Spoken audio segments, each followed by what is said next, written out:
In this fireside chat, we're joined by Moin Hussaini, who's the head of products at AccurKardia, for a conversation on healthcare's most commonly used diagnostic tool, the ECG. This conversation is moderated by Ambreen Mohamed, who's a cardiologist at Heartbeat Health.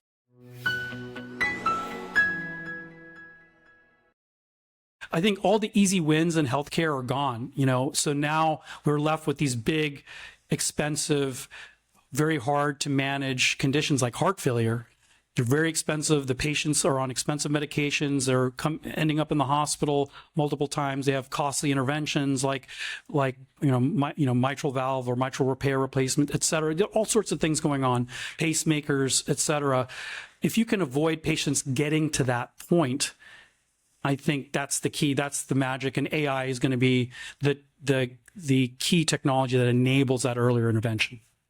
Yeah, absolutely. I definitely agree with you. And, honestly, working in this kind of digital healthcare startup space for the past couple of years, I've really seen how important prevention is and how it's not just a money thing, right? Like, of course, we want to save, the healthcare system money. We want to be able to save the patient money, but we also want to save lives. And I've seen how much prevention can actually truly save lives.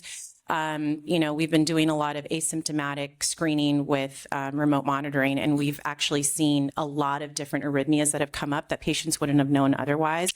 So things like that I don't think we would have even thought about doing 10 years ago. So, definitely a real shift in this space. However, do you think that this is a real clinical shift, or do you think that this is just mostly hype around wellness culture? Because there's a lot of that going on right now. Yeah, for sure. What we're focused on in prevention is not wellness. It's FDA cleared indications. It's based on science. We're doing real clinical trials, clinical studies, true validation of the technology. Not only that it has the intended clinical performance, but is clinically useful.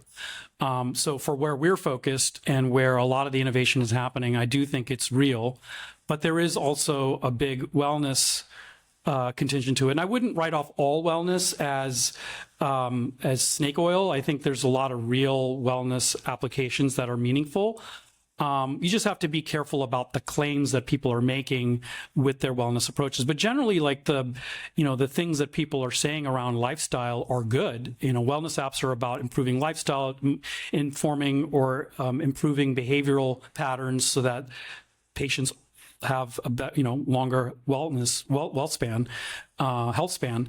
So I think there's a lot of realness in the wellness space, but you do have to be careful about the claims. And ideally, the ones that are the strongest will have strong clinical evidence to back up their claims, even if they're not regulated in a true medical technology. Yeah, and I appreciate you saying that because we all love a good wellness situation, but I'm telling you this.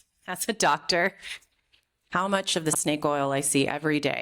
And so if people are making extraordinary claims about things, I'm just saying as a PSA, please don't believe it. You can't take, some crazy supplement from Rite Aid that's going to lower your cholesterol like 50 points. It doesn't work that way. But there are certain things that I think are really great and appropriate, but not everything. I think there's a fine line. For sure. Absolutely. Yeah. Okay. So kind of going into that a little bit more, as a provider, I see that patient expectations around wellness really have changed, right, over the past few years. So people are having more access to, like with the wearable, being able to track their own data. We're having, conversations about this is what my heart rate, was at this minute versus that minute, or, this is what my O2 sat is, or this is what my HRV is. That's one of my favorite ones. Or, just looking at anything to try to get earlier insights as to what, how their health is doing. So how do you think physicians like me should navigate this type of new landscape? I think it's really hard for physicians. Honestly, they're getting inundated with this stuff, and there isn't a real systematic way of integrating it into their clinical practice just yet. The way we think about it is trying to make the physician's life a lot easier. And so there's three things that we can do to do that. One is if we're adding work to the physician, we need a reimbursement to pay them. And so in order to get that reimbursement, you have to prove to CMS that what you have is clinically effective. So there's that. The second thing is it has to be integrated in their workflows. We want to save effort or reduce their workload. So if we can do something that saves them a lot of effort, it's another thing that makes it easy to adopt. And the third thing is you have to really, and I kind of alluded to this in the first bullet, which is you have to provide something that really has clinical efficacy and show it, demonstrate it in clinical studies and in their real life practice. So when we talk about clinical efficacy, we had as a strategy a focus on sort of four key things. One, is there a condition where there's a high burden on both in terms of mortality or cost of the health system? Is there a good therapy so that if we improve the diagnosis of that technology, we can do something about it? So we're not just providing information that's not actionable.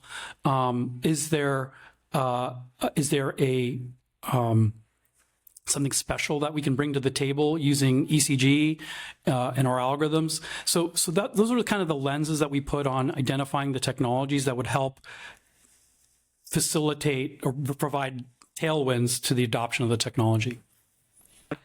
Awesome. And how do you see the relationship between consumer wearable devices and clinical grade EKG evolving? So I think so right now there's a hesitance for the system to adopt clinical grade products. I think CMS officially has a policy against reimbursing recordings, or monitoring using commercial wearables like an Apple Watch. I do think with time that posture might change if we can show a sufficiently compelling opportunity. But here's one example that I think is really compelling that's emerged over the last few days. We've actually just submitted an abstract to AHA. I won't disclose any of the findings, but I think it's really interesting where TAVR patients, these are patients that have come in and gotten a replacement aortic heart valve, monitoring those patients immediately post TAVR ended up uncovering some clinically meaningful findings. And just recently, there was another publication that found that using clinical grade monitoring had an outcome benefit. There was a lower mortality rate. There was a higher diagnosis rate of a clinically significant arrhythmias and intervention that prevented worse outcomes in the monitored group. But that was only for a 14-day period post-op. I think you can extend the monitoring using a clinical wearable that's lower cost and a patient wearable like an Apple Watch, et cetera, where it's something that the patient, it's not an ankle bracelet. They're wanting to wear it anyway because it's comfortable and useful beyond their condition. I think if you can leverage that existing wearable, capture that information, and extend the monitoring, that could be a really compelling use case where you bridge from the clinical grade to the commercial grade and maybe get a reimbursement across that.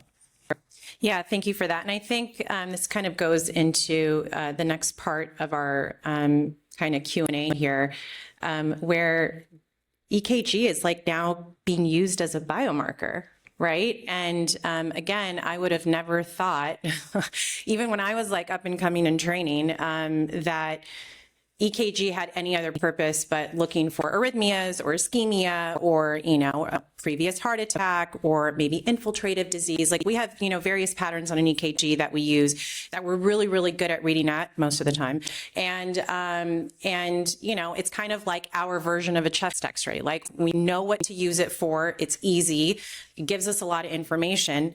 But TAVR and aortic stenosis, I would have never. And that's just I know that's just one of the things that, you guys have really been toying with. I think it's incredible. It's remarkable how much information is hidden away inside the ECG. So, you might have been able to see some effects visually, so a lot of aortic stenosis patients get something called left ventricular hypertrophy.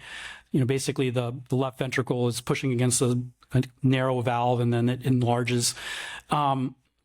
That you could maybe see that in an ECG, but actually diagnosing aortic stenosis itself was never thought possible. But with AI, you can see all the really subtle signatures of the condition in the ECG itself, and not just for the detection. We just published a paper last year in European Heart Journal where we did a subgroup analysis of our false positives to see where the algorithm was going wrong in our validation study, and it turned out that the false positives were almost 5 times as likely.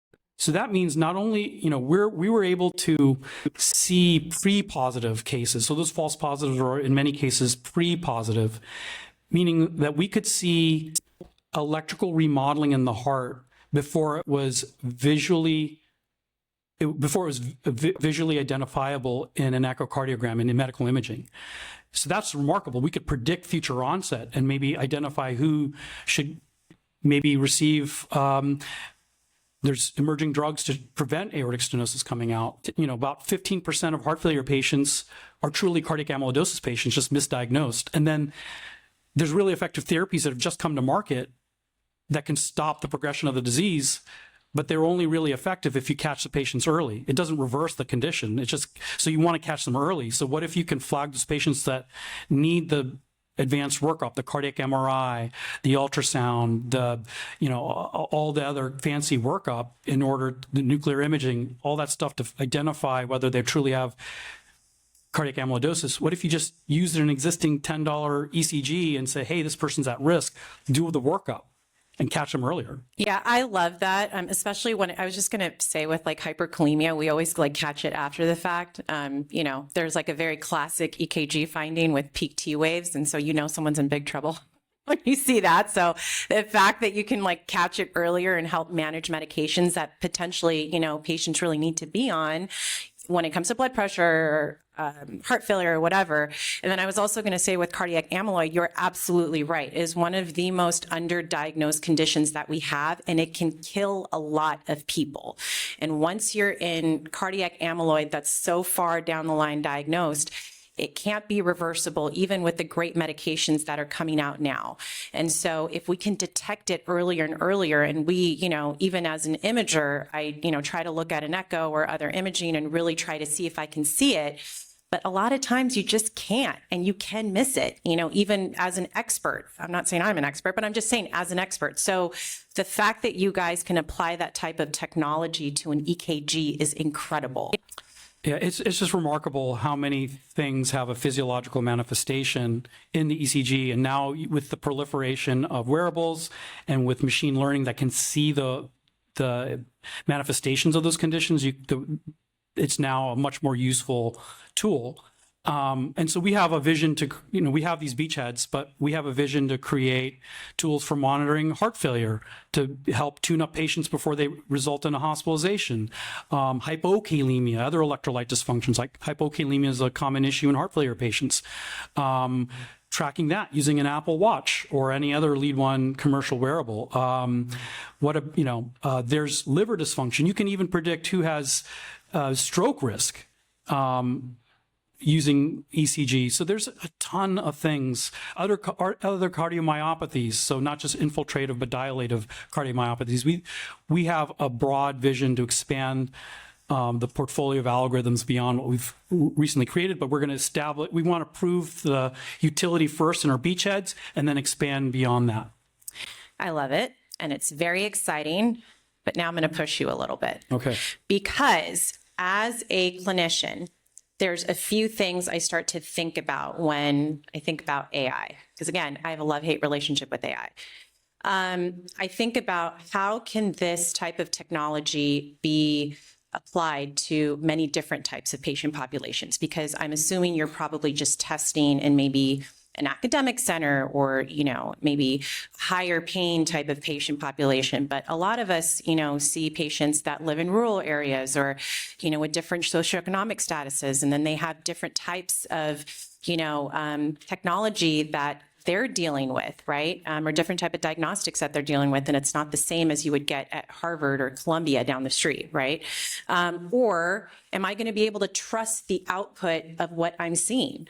Or how good is the data quality? So these are some of the things that I would be thinking about. 100%. And some of the early examples of technologies kind of not working outside of their training environment kind of are famous examples, but they had problems with generalizability.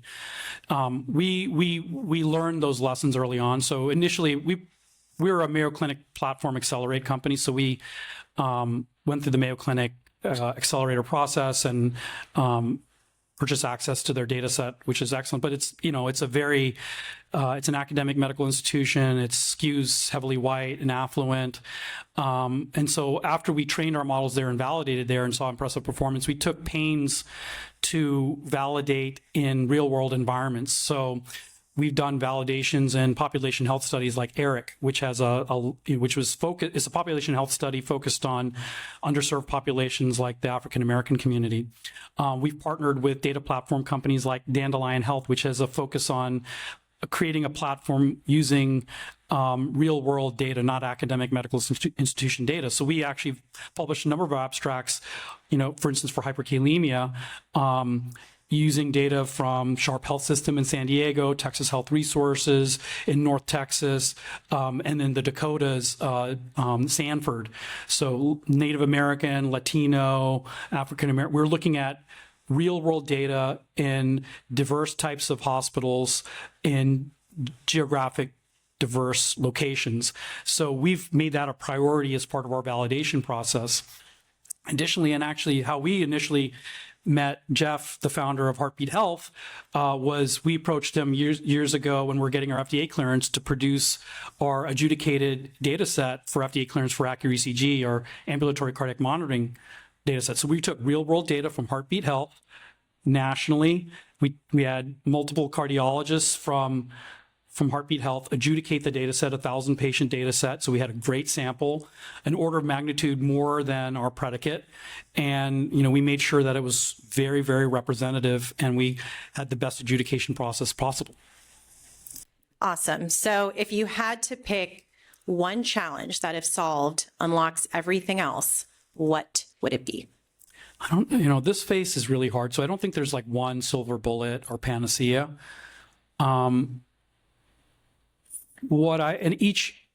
Each digital health technology has its own unique challenges. So like deploying aortic stenosis is going to be different than, which runs on 12 lead ECGs in a hospital system, which is very different from hyperkalemia, which runs off of lead 1 ECGs and is a remote patient monitoring tool. Like the commercial model is completely different in the way we take it to market and get a reimbursement and do all the things.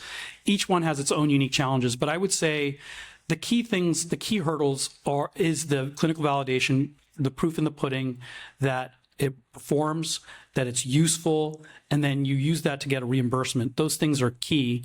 And what we've done to address that and de-risk our process here is going after FDA breakthrough device designation to get accelerated review through the FDA, getting into the TAP program where we get direct mentorship from an FDA advisor that helps us not only get through the FDA process, but connects us to non-FDA resources to help us be successful commercially, and then qualifies us for parallel review with CMS so that when we get cleared, we'll have reimbursement within a few months of clearance. So that's how we've approached it. And I think that's one of the major things that we can do to de-risk and be successful. But the commercial path is going to be unique. And distribution is going to really be the thing that differentiates companies in the digital health AI space.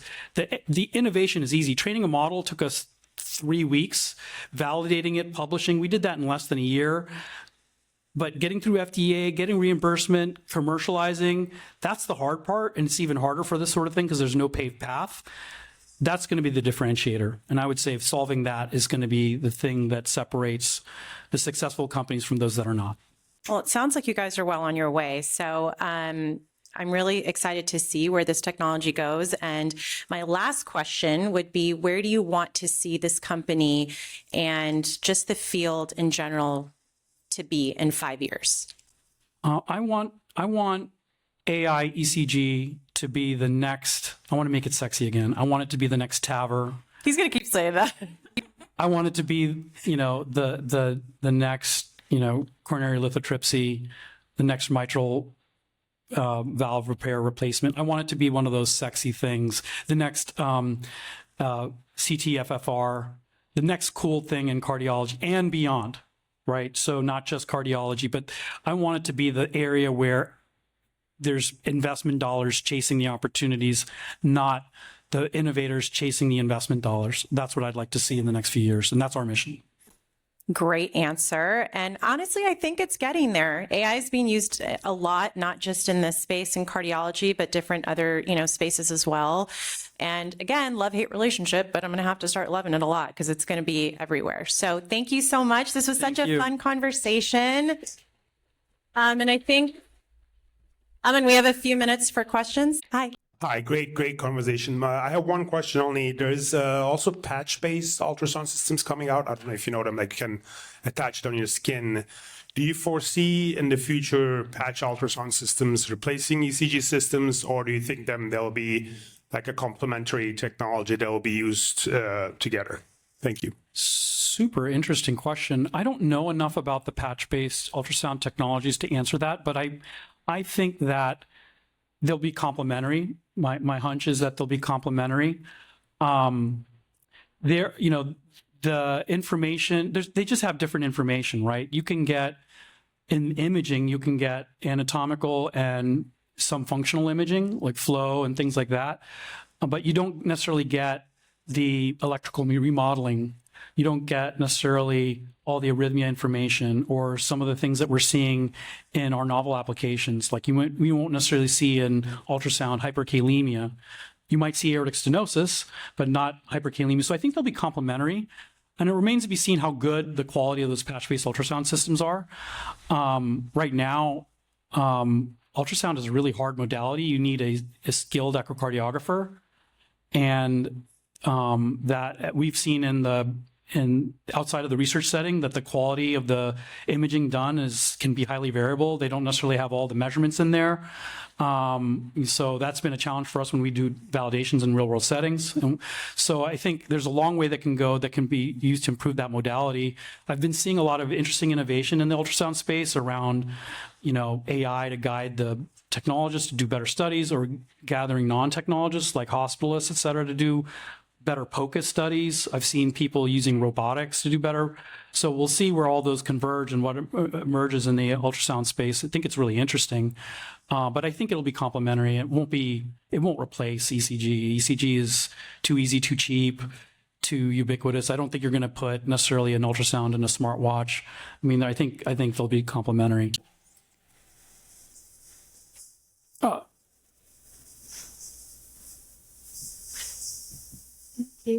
I want to thank you both for very insightful, engaging conversation. So I actually have a question about commercial payers. Since you mentioned that with CMS and FDA, you have to demonstrate value in preventing disease early on, and also demonstrate the burden of disease along with the unmet need from existing therapies. But with commercial payers, from my personal experience, is that working with them is very hard to convince them, especially with preventive care like vaccine and other cares. If you do not generate revenue or do not demonstrate significant cost saving, we're not going to reimburse for it. So what's your strategy to for it? Yeah, I think that's a really, really good question. So what we focused on are indications where there's a real clear economic benefit. So for instance, with TAVR, there's a lot of healthcare economic data to show that the longer you delay treatment for those patients, the higher the burden on the healthcare system.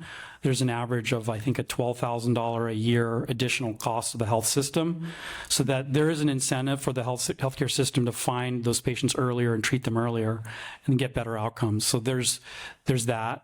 So we focused where there's a clear economic benefit to the healthcare system. So number one, that's one thing we're doing is the right indication or application. The second is it's in our plan. We haven't yet done this, but to demonstrate the economic value in our own clinical studies. So we're defining now as we prepare for our FDA submission, we're also preparing at the same time for our RCTs for CMS reimbursement. And we want to design really high quality studies that will be undeniable in the value that they provide, so that not only do we get Medicare reimbursement, but also private payers follow along. Additionally, I think even if we don't get reimbursement, there's a lot of pull in that for aortic stenosis. I think there's a lot of other pull factors as well.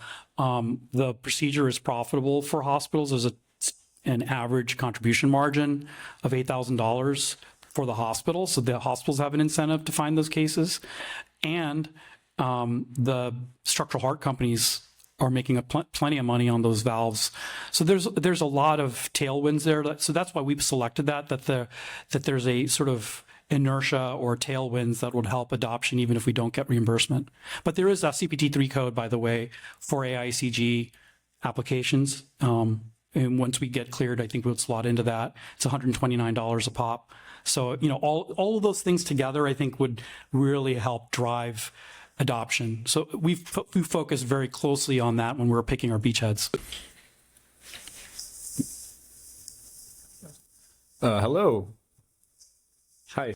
Hey. So first of all, my name is Dr. Mo. I'm a fellow doctor here in the city.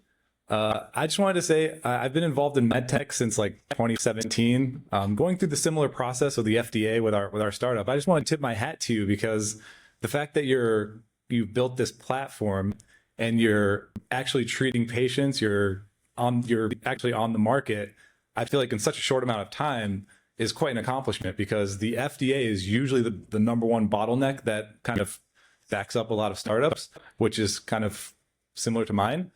I'm wondering, going through the FDA process, were there any unexpected challenges that you faced? Any advice you can give to people who are navigating that?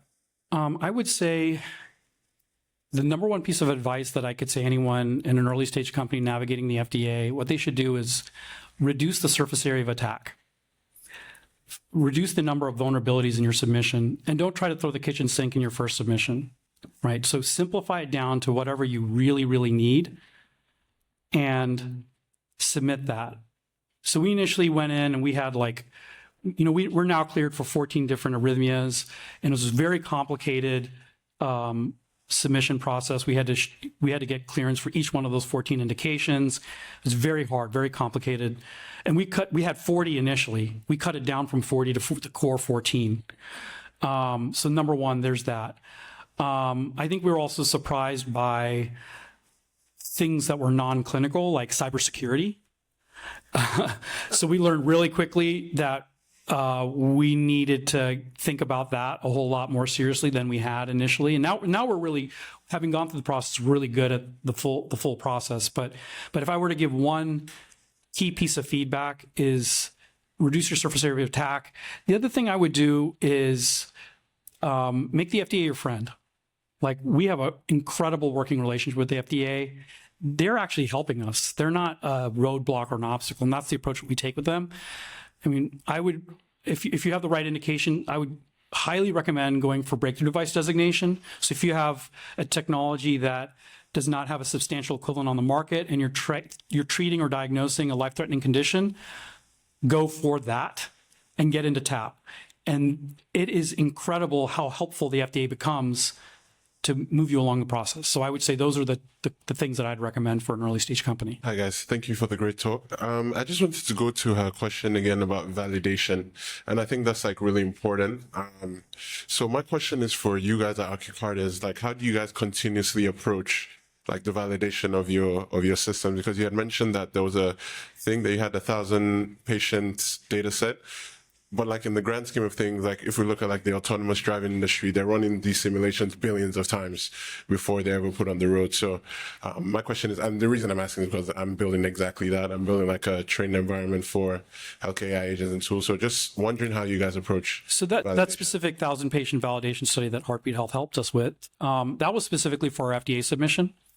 And the size of that data set was driven by the FDA's requirement for us to justify whether, we basically have to explain to the FDA what we need to do in order to show that we meet the desired clinical performance of requirements that we set forth. So that's what drove the size of that study. Now, for that indication, for arrhythmia detection, our customers actually don't really care about clinical studies and all the additional validation. So we haven't done a ton more validation beyond that post-clearance, because really what they want to know is when we sign on a customer, they want to do a test drive with their device. So Wellsys came along, that's one of our first partners.